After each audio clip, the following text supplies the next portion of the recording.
राघव जी, हमने सुना है इंडिया नाम का प्रपोजल अरविंद केजरीवाल जी ने ही दिया था, उन्हीं का आइडिया था। मैं तुम्हें अभी समझाता हूँ। देखिए, मुझे लगता है कि इस श्रेय लेने की लड़ाई में ना पड़ा जाए, किसने प्रपोज किया, किसने सेकंड किया, इससे कोई खास मकसद अचीव नहीं। तोहरे शासन में कैसन भ्रष्टाचार, अरे फ्लाई ओवर गिरेला बीच बाजार बोल हाय रे।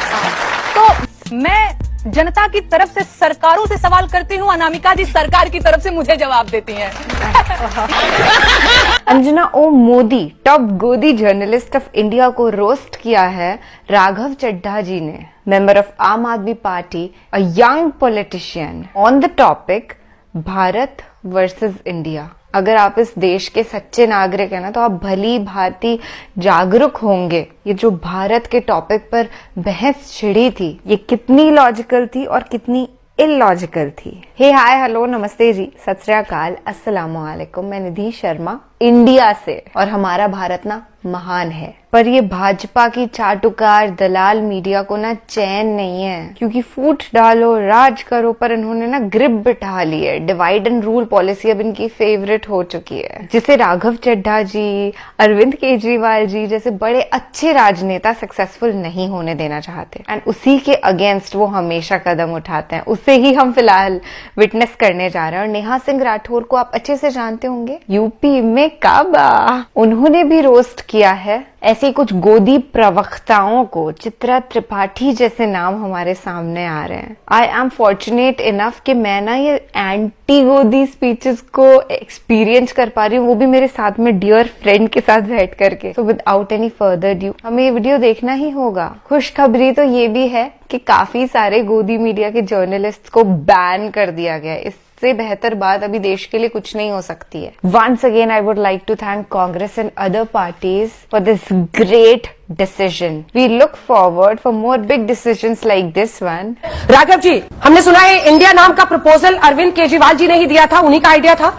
मैं तुम्हें अभी समझाता हूँ। देखिए, मुझे लगता है कि इस श्रेय लेने की लड़ाई में ना पड़ा जाए, किसने प्रपोज किया, किसने सेकंड किया, इससे कोई खास मकसद अचीव नहीं होगा। मोटे मोटे तौर पे एक बेहतरीन नाम पूरे मोर्चे ने मिलकर तैयार किया है, और ये एक ऐसा नाम है अंजना जी, जिसमें इस देश के 135 करोड़ लोग समा जाते हैं। हर जात, हर बिरादरी, हर धर्म, हर समुदाय, हर भाषा, हर संस्कृति का एक संगम है इस नाम में। और जब जब इंडिया लड़ाई लड़ता है किसी भी ताकत से, तो इंडिया ही जीतता है और वो ताकत हारती है। और कहीं ना कहीं आज इसी इंडिया नाम से ही भारतीय जनता पार्टी इतनी घबराई हुई है, डरी हुई है कि मीटिंग के भीतर क्या हुआ, कौन खुश हुआ, कौन नाखुश हुआ, किसने प्रपोज किया, किसने सेकंड किया, इसी पे देश भर में चर्चा चल रही है। लेकिन जो बात हो रही है वो सवाल है कनेक्ट पर। देखिए, अगर बिहार के आरा में नैनीजोर गांव है, उसमें कितने लोग इंडिया से कनेक्ट कर पाएंगे? अगर झुमरी तलैया का कोई गांव है छोटा सा, कोई दूसरी शहर में कोई छोटा सा गांव है शहर के आगे, वो गांव के लोग कैसे कनेक्ट करेंगे? हम बात कर रहे हैं ग्रामीण इलाकों की, वहां जहां पर मूलभूत सुविधाएं लोगों के पास नहीं है। क्यों नहीं वो है? इंडिया से कैसे कनेक्ट करेंगे? ये इंडिया शब्द से कनेक्ट करेंगे? ये जो मुझे पता चला है, नीतीश बाबू की यही चिंता थी। अगर इस देश में अभी भी ऐसे इलाके और गांव हैं जहां मूलभूत सुविधाएं नहीं हैं, और जैसा कि आप बता रही हैं, मैं आपकी बात से सहमत हूं कि बहुत सारे ऐसे गांव हैं जहां मूलभूत सुविधाएं नहीं हैं, तो ये तो सबसे बड़ा फेलियर है, विफलता है 10 साल की एनडीए की सरकार की, बीजेपी की सरकार की। वो एनडीए सरकार जो कहती थी अब इस देश का उद्धार हमने कर दिया, सब कुछ दे दिया इस देश को। आज भी अगर भारत के कई इलाके ऐसे हैं जो विकसित नहीं हैं, या भारत देश के ऐसे गांव हैं जिसमें बुनियादी सुविधाएं, पानी नहीं है, सीवर नहीं है, बुनियादी सुविधाएं बिजली जैसी नहीं है, तो ये तो विफलता है एनडीए की। इस पे तो बीजेपी को सवाल आपको पूछना चाहिए, ना कि हमसे पूछना चाहिए। और क्यों कोई भी शख्स क्यों नहीं जुड़ेगा इससे? इंडिया एक ऐसा शब्द है जो सबके दिल में वास करता है, सब टीम इंडिया का सम्मान करता है। क्योंकि यूपीए के खिलाफ आप लोगों ने कई आंदोलन किए थे, और उन्हीं पार्टियों के साथ अब मंच पर खड़ा होना है, इसलिए नाम बदलकर इंडिया रखना जरूरी था। देखिए, मंच पर खड़े होने की जहां तक बात है अंजना जी, जनता का जो मूड है, जो लोग चाहते हैं, वो इस केंद्र में बैठी मोदी भाजपा सरकार से छुटकारा चाहते हैं। इसीलिए लोगों ने अपने अपने राजनीतिक दलों को कहा कि साथ आओ, मोर्चा बनाओ और इन्हें हराओ। ऐसा ही कुछ 70 के दशक में हुआ था। उस समय के विचारधारा में बिल्कुल विपरीत रहने वाले राजनीतिक दल जनसंघ वामपंथियों के साथ आए, कम्युनिस्ट सोशलिस्ट के साथ आए और एक जनता पार्टी का मोर्चा तैयार हुआ। और उस समय की बहुत ही शक्तिशाली और तमाम तरीके से संसाधनों से संपन्न सरकार, इंदिरा गांधी जी की सरकार को परास्त किया राजनीति के चुनाव के मैदान में। ऐसा ही कुछ होने जा रहा है। और बीजेपी को इस नाम में क्या परहेज हो सकता है? बीजेपी तो वो पार्टी है जो startup India, digital India, scale India, make in India, Khelo India, पढ़ेगा इंडिया, बढ़ेगा इंडिया, ये सब तो बीजेपी लाई थी। बीजेपी को कैसे परहेज हो सकता है इस नाम से? मजा आया। मैं सबसे पहले आपसे ही, जहां पर भी चुनावी राज्य हो और बीजेपी सत्ता में हो, नेहा सिंह राठौर पहुंच जाती है ये पूछने के लिए कि वहां पे काबा। अच्छा, ऐसा नहीं, अभी बिहार में सत्ता में बीजेपी नहीं है और फिर भी मैं बिहार में काबा भी मैंने गाया हुआ है। तो ऐसा नहीं है कि जहाँ पे सत्ता में बीजेपी है वही मैं सवाल करती हूँ। मेरा सरकारों से सवाल होता है और कल को अगर भाजपा विपक्ष में आती है तो वो अपने साथ मुझे पाएगी, मेरे गीत अपने साथ पाएगी। ठीक है काबा हाँ, आजकल सोशल मीडिया पे खूब चला हुआ है। बिल्कुल। खुद शिवराज सिंह चौहान, बच्चियों के मामा ने भी इसका मुद्दा जोर शोर से उठाया है अपनी रैलियों में कि विपक्षी दलों ने एक गायिका को पकड़ लिया है और हर जगह पूछ रहे हैं एमपी में काबा। मैं सही बात है, बच्चियों के मामा ने ऐसा कहा है और लोग मुझे कह भी रहे थे कि बताओ तुमने कंस बोल दिया, तुमने शकुनी बोल दिया, अब बताइए लाडली भांजी मैं हूं कि नहीं हूं। अब लाडली भांजी के ऊपर 4-4 FIR कराया है मामा ने। अब उस मामा को कंस ना बोलूं तो बताइए क्या बोलूं। अभी इससे पहले कि जॉन जब प्रांत में आए इलेक्शन, काबा से जोड़ दे उके कनेक्शन, कितनी हो खूबी नाए को दिखाई, बस कमियन पे नजर गड़ाई।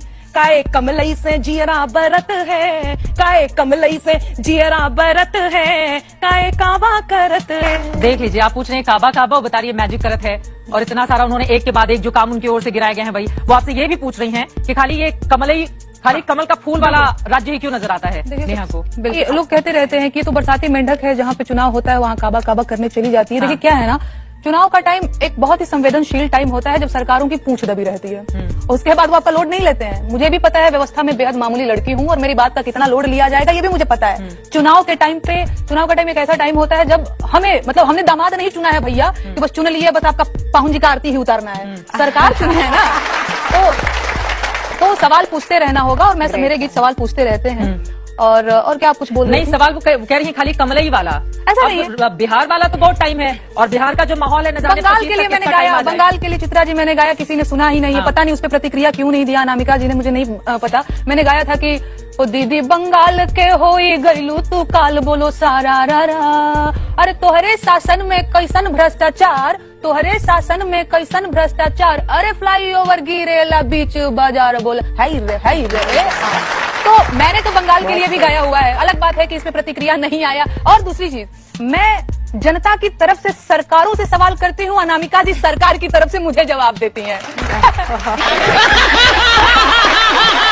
ये बड़ी इंटरेस्टिंग बात है। FIR हुआ है इसलिए प्रश्न। नो, मेरी बात मतलब यही है। अरे मेरी बात सुन लीजिए, क्यों इतना बोल रही हैं? मेरे को मेरी बात कंप्लीट हो जाने दीजिए। नेहा जी मेरी बात कंप्लीट हो जाने दीजिए महाराज। आप जनता को, इससे सत्ता पक्ष को दिक्कत होती है। आम जनता को, लोक कलाकार को, साहित्यकार को, कवि को, कवयित्री को विपक्ष की भूमिका में रहना चाहिए। ठीक है, और जो विपक्ष की भूमिका में नहीं है, सरकार की तरफ से बैटिंग कर रहा है, उसको मैं कहती हूँ सरकारी कवि।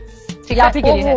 मेरे पास कोई अल्फाज नहीं है, मुझे माफ कर दे आप लोग सारे, मुझे छुट्टी दे। देखिए हाँ, तो एक बार सवाल 2 लाइन में जवाब दीजिएगा। बंगाल पे जब ये गाना बनाती है आपका जवाब नहीं आता है, बंगाल खाली कमल वाले फूल पर सवाल खड़ा होता है तो आपका जवाब आ जाता है। हाँ, ये बिल्कुल सही बात है। मैं आपको बता दूं, बंगाल पे जब बनाया था तब जवाब भी आया था और मैं अभी यहाँ पे सुना भी सकती हूँ कि मैंने इनका जब बंगाल पे आया था, पता है आप लोगों को कैसे आया था? मैं बताती हूँ आपको। यदि ईश्वर करे वो जल्दी से निकल आए तो मैं बता भी दूं कि बंगाल, आप सोशल मीडिया पे देखिएगा, बंगाल पे जब सबसे पहले मैंने उकसाया था तब प्रश्न का उत्तर भी आया था और मैंने धन्यवाद भी किया था। हो जाए, आइए मैंने धन्यवाद भी किया था। ठीक है, बंगाल मैंने आज 2 साल पहले गाया था बंगाल में। वो 2 साल पहले घटना ही नहीं हुई थी जिस हिंसा की मैं बात कर रही हूँ। नो, बंगाल इलेक्शन के टाइम मैंने गाया था मैडम। वो जब आप बंगाल इलेक्शन के टाइम मैंने गाया था। मैं बंगाल की आपने उकसा दिया तो वो तो काबा ही नहीं। आपके उकसाने से हम नहीं गाते हैं। अरे हम गाते हैं तो आप जवाब देती हैं। बिल्कुल सही बात है आपका। लेकिन कई आराम से पहले आप ना थोड़ा चुप होइए, मेरी बात सुनिए। नहीं, टाइम तो दिखाना बंगाल में जब हिंसा हुई तब मैंने ये बोला कि अब क्यों चुप है वो स्वर। कहाँ है? टाइम दिखाइए यार। जब आप पहले हिंसा का समय निकालिए मैडम जी, मैं जो बोल रही हूँ वो आप वही बात हो गई ना, फिर लजाने लगी। आप दिखाइए। देखा आपने लापरवाही का नतीजा है। अरे भाई साहब, ये तो दिल जीत ले गई हमारी Neha Singh Rathore ji. This is called real talent और आवाम की आवाज को बुलंद करती हैं देश की ऐसी शेरनियां। और हम हमेशा इन भारतीय नारियों के साथ खड़े रहेंगे। जब एक इंसान सच्चा होता है ना, तो उसे ना पर्दे लगाने की जरूरत नहीं होती। उसके अंदर इतनी ट्रांसपेरेंसी होती है, हर बात इतनी साफ क्लियर होती है कि कोई उसे गलत साबित नहीं कर सकता। और वही नेहा सिंह राठौर जी के केस में था और वही राघव चड्ढा जी के केस में था, स्पेशली जब उन्होंने ये पॉइंट रखा कि आज भी अगर देश में ऐसे पिछड़े हुए गांव मौजूद हैं, ऐसे रूरल एरियाज के लोग वंचित हैं मूलभूत सुविधाओं से, तो इसका मतलब क्या इंडिया की जो सरकार जिन्होंने 10 साल तक रूल किया, क्या उन्होंने तरक्की करी? क्या उन्होंने लग्जरीज की भी बात नहीं हो रही है यहाँ पे? तो बेसिक जो रिक्वायरमेंट्स होती हैं, जो नेसेसिटी होती है एक इंसान की, उसको पूरा किया, अपनी जिम्मेदारी निभाई,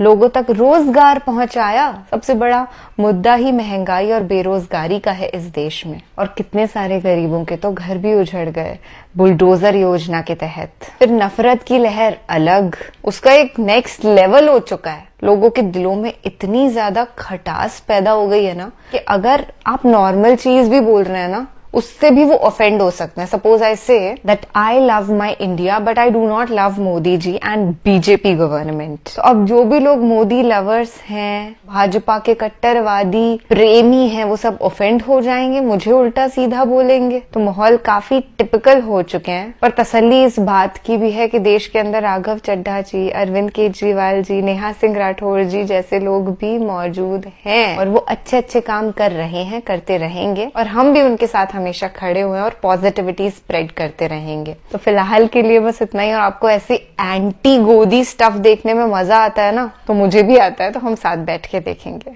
ख्याल रखिएगा अपना और अपने सभी घर वालों का। I wish you all the very best 2024 में वोट करने के लिए ना अच्छी सरकार